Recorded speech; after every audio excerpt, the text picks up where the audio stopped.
साथीहरु म चाहिँ आज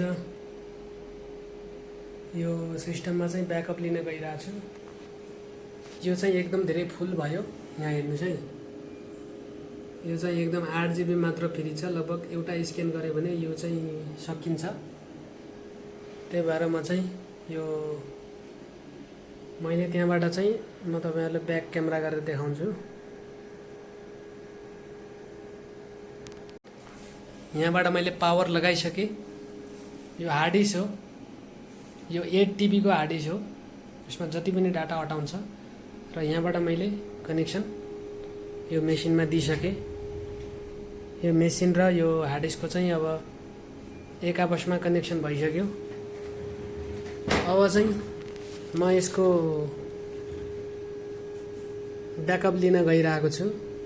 यो मेसिन चाहिँ अल्ट्रासाउन्ड मेसिन हो। यसलाई सोनोकेयर पनि भन्छ।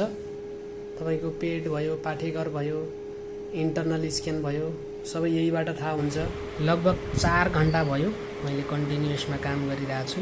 हिजोको 11:30 बजेबाट अहिले लगभग रातिको 3:30 भइसक्यो।